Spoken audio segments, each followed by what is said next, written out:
O que você faria se soubesse do perigo eminente que seu servo de família trará para todos? Afinal, é a mestra do vilão da obra em que você reencarnou. Lembram que a Valeta estava perdidinha na Torre dos Magos e existem várias portas onde não parece ter ninguém diante dela? Aquele lugar deve estar encantado com alguma magia. A Val chama por Jean e Nerad, mas não escuta a resposta. Ela não devia descer demais de qualquer jeito, mas mesmo assim continua pensando sobre seu pai. O Conde Delight tinha um comércio de escravos famosos e agora ninguém está comandando aquilo. Sendo que tudo era secreto, no dia certo, se o gerente não for pago, é óbvio que os servos vão definhar de fome. Eu gostaria de não ter se lembrado desse fato, mas não teria a chance de libertar aquelas pessoas de qualquer jeito. Valeta finalmente chega no andar 82 e se sente exausta. Aquilo foi um pouco demais para ela e se senta nos degraus. Talvez seja melhor voltar.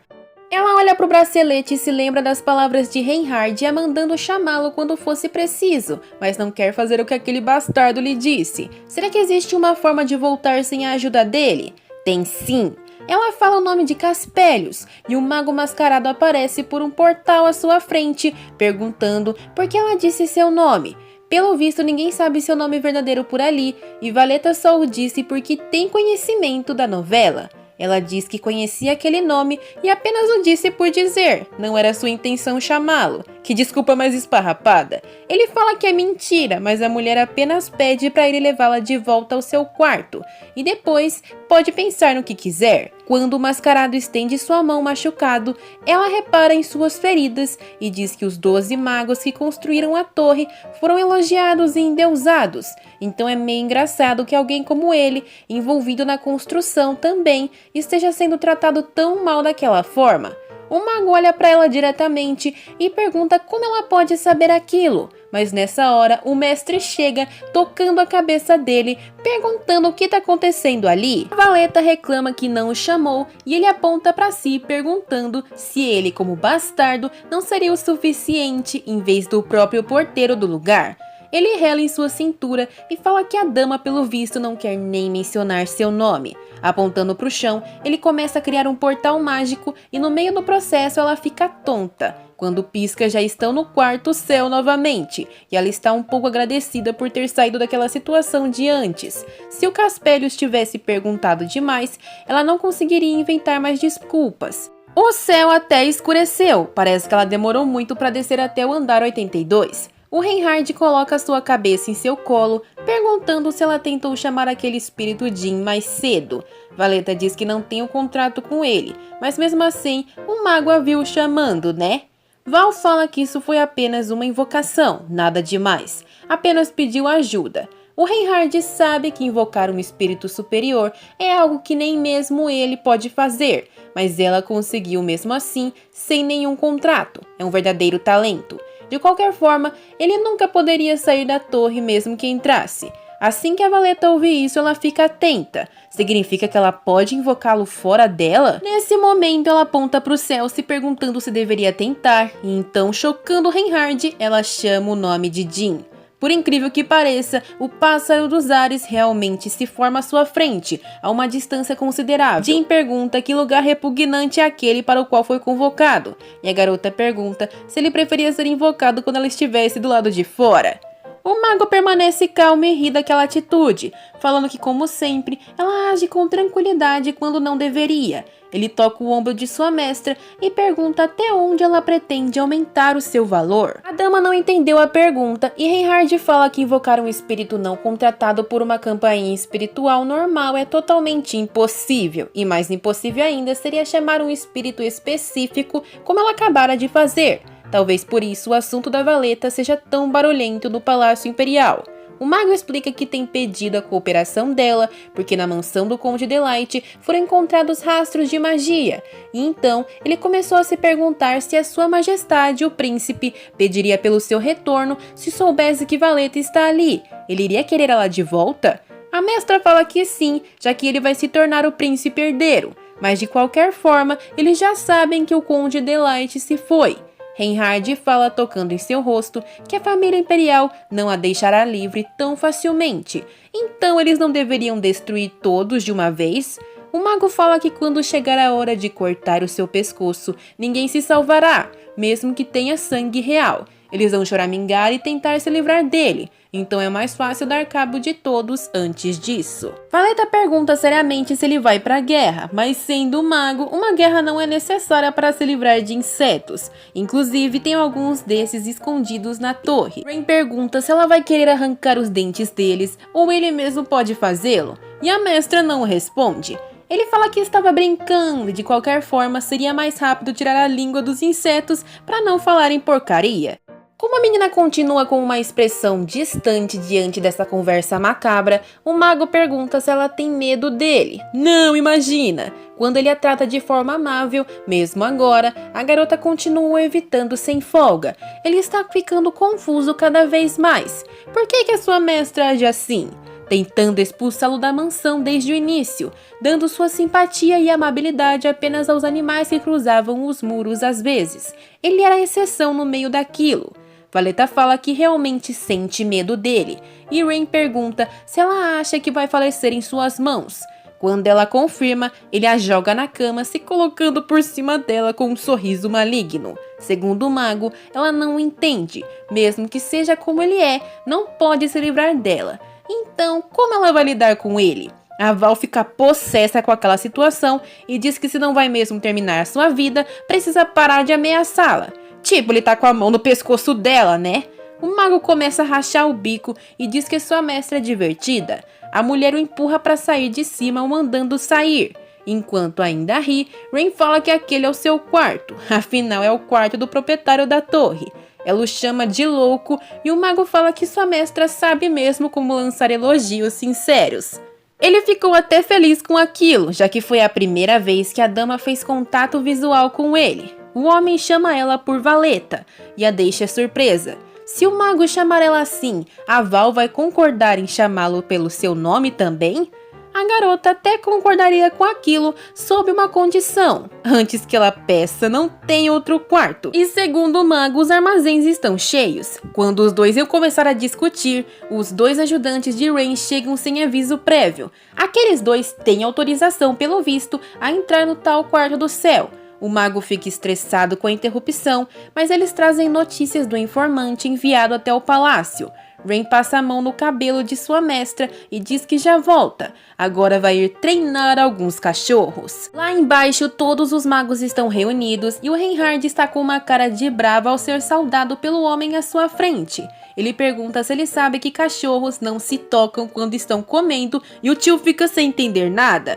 Rain sabe que o mago imperial também pertence à torre mágica, mas se pertence ao imperador, não serve apenas à família imperial? Ele se curva pedindo desculpas e um coro de risadas em volta pode ser ouvido. O mago pergunta se ele falou algo engraçado e um dos feiticeiros em volta fala que não é como se tivessem rido dele, mas existem reclamações e pendências a resolver. Rain se faz de desentendido e o maguinho pergunta se ele tem as qualificações suficientes para ser um mestre da torre, ainda mais com rumores de que ele vendeu seu corpo quando era um servo dos Socors. Na cara de pau, Rain pergunta para quem ele vendeu seu corpo, e o maguinho fala que ainda vai descobrir. De qualquer forma, é uma história preocupante. Se ele quer ser o rei, precisa mostrar sua capacidade. Diante daquilo, o Reinhard começa a rir malignamente e fala que não teria vantagem nenhuma sendo o rei das moscas. Estar em um ninho de vermes barulhentos não é bom. Ele o encara com um ódio e em volta do seu pescoço, mãos fantasmas da cor roxa começam a sufocar o homem, que cai no chão tossindo e grunhindo enquanto implora pela ajuda de seus companheiros. Ao ver aquilo, outro mago pergunta o que ele está fazendo e é colocado na mesma situação, só que pedaços de gelo voam em sua direção, o esburacando violentamente. A Elsa Frozen está sorrindo diante daquilo, e quando recobra a consciência, o maguinho se vê caído de forma patética aos pés do mestre da torre, que o manda acordar. Tremendo e babando, o homem se levanta, e o homem pergunta a quem ele se vendeu exatamente. Ele está curioso para saber, e o maguinho fala que se enganou totalmente naquela informação. Até no final ele acabou desapontado com aquela mosca.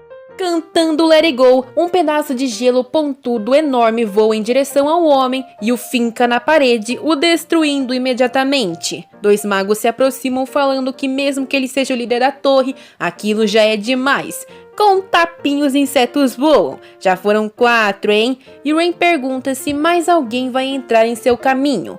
Todos permanecem em silêncio, inclusive o próprio Casperius. O mestre o chama para perto e pergunta como foi que se apresentou no primeiro dia que se conheceram na torre. O mascarado fala que disse ser o guardião da torre e administrador do local. Passando a mão em sua cabeça, Rain fala que ele é um bom menino e ele gosta mais de cachorros do que de insetos. Se Casperius é o guardião dos 10 magos, precisa cuidar melhor das moscas que cria na casa dele. Rain vai ter que ensinar mais lições para eles agora e vai fazer um feitiço um pouco difícil de lidar. Depois de toda aquela confusão, o chão está cheio de marcas de sangue e o mago imperial está simplesmente em choque. Já o Reinhard está calmo como sempre e pergunta se pode ir almoçar e depois voltar para ouvir suas palavras. Incrédulo, o homem diz que tudo bem e antes de sair, Rain move seus dedos, fazendo o cristal no peito do maguinho desbocado desaparecer. O homem levanta em pânico e os demais ficam ainda mais chocados ao notarem que aquilo se trata de uma magia para voltar no tempo, algo que acreditavam que existia apenas em lendas. O mestre da torre deixa claro que não vai ter uma segunda chance se aquilo se repetir. Então eles deveriam fazer tudo direitinho agora. Depois que eles se afastam com a ajuda de Casperius, os magos restantes começam a acusar uns aos outros sobre as origens das histórias ruins sobre o Reinhard, enquanto o maguinho que faleceu e voltou está todo trêmulo pelo choque que passou. De volta ao topo da torre, é hora de comer, e a valeta saboreia um bifão, enquanto se pergunta se em algum momento da sua vida já tinha comido sem nenhuma preocupação na cabeça. Sempre comeu coisas que não eram satisfatórias em qualidade e quantidade devido à atenção dos assistentes e do seu pai. É estranho que tenha uma refeição pacífica quando é prisioneira em uma torre mágica. Além disso, ela vai comer confortavelmente o máximo possível antes que o louco chegue e estrague o clima. Mas antes que possa dar outra garfada, escuta um barulho e vê ao seu lado Jin batendo as asas de forma violenta. Ele chama a atenção da menina e fala pra ela quando se aproxima que precisou cortar a conexão da última vez e nunca mais ela deveria fazer isso. Ele já tá sendo bonzinho e atendendo ao seu chamado, mesmo que não tenha um contrato, então no mínimo não deve colocá-lo na frente do mago mestre. Ela promete que vai ser mais cuidadosa daqui pra frente e depois do pássaro bufar, ela questiona se ele pode entrar no quarto, já que ela quer ir embora. Aquele lugar tenebroso não é a Torre dos Magos? Jin diz que existe uma magia que impede sua entrada ali. Magos são maus porque absorvem a força e poder da natureza. Claro que entrar ali é uma loucura. Ele quer saber por que ela decidiu chamá-lo ali. A Val pergunta se é tão difícil mesmo fazer uma invocação. E o pássaro diz que invocar um espírito somente com o nome original é possível só com um contrato. Quando fazem esse processo pela primeira vez, uma cerimônia de convocação acontece, com humildade e respeito de um com o outro. Se você quer invocar um espírito da água, geralmente precisa ir até a água. Já Jin, um grande e nobre espírito, deveria ser chamado numa área tempestuosa de um tufão, onde geralmente desenham círculos para chamá-lo. Já que os dois não têm um contrato, ela poderia tentar chamá-lo com um daqueles círculos. Porém, o espírito alerta que nunca existiu alguém que pudesse chamar espíritos dentro da torre mágica. A mulher se lembra de ver o símbolo para aquilo em algum lugar antes. Deveria tentar fazer isso, mas o que poderia usar? Olhando para a toalha de mesa, ela pega a faca e lasca ela na saia do vestido, a qual não é muito resistente aos cortes. Quando consegue o tamanho ideal, faz um corte no dedo e começa a fazer o símbolo. Jin está meio ofendido da tentativa de chamá-lo com um círculo tão horrível e fala que precisa conhecer o feitiço de invocação do espírito do vento. A Val na cara dura olha para ele e pergunta qual é, e a pombinha de ar nunca tinha visto uma elementista pedir o feitiço ao próprio animal. Ela é realmente única. As palavras são ditas. Cavalgando sobre o vento que sopra no céu, agora mesmo quero lhe invocar deste lugar, espírito superior do vento Jin. Por incrível que pareça, tudo começa a brilhar em volta do círculo mágico e, para surpresa da elementista e do espírito, aquilo realmente funcionou. Seria bom ter um daqueles desenhos sempre na mão quando fosse necessário. Bem nesse momento, uma luz roxa toma a sala e com um golpe, a ave é arremessada até a parede. A valeta se volta com raiva para Reinhard. O mago apareceu e já está com a mão da mestra, olhando seus cortes. O homem fala de forma sinistra que apenas quer o seu bem e, apertando sua mão, completa que pode lhe dar tudo o que ela quiser. Ele leva o dedo da mulher à boca e o morde, a fazendo grunhir de dor, enquanto diz que a mestra vai acabar machucando seus sentimentos. O dedo da garota é curado assim que sai da boca do mago, e ao ser empurrada para a cama, Valeta acha que vai apanhar. Mas para sua surpresa, o homem se ajoelha e diz que se ela precisar de algo, ele vai cumprir. Não sei porquê, mas ele soa mais assustador fazendo isso do que com aquela cara de antes. Ele foi provocado. Será que a Val vai sentir a ira de seu servo? Saberemos em breve. Muito obrigada por assistir até aqui e se gostaram deixem um like e compartilhem. E sayonara!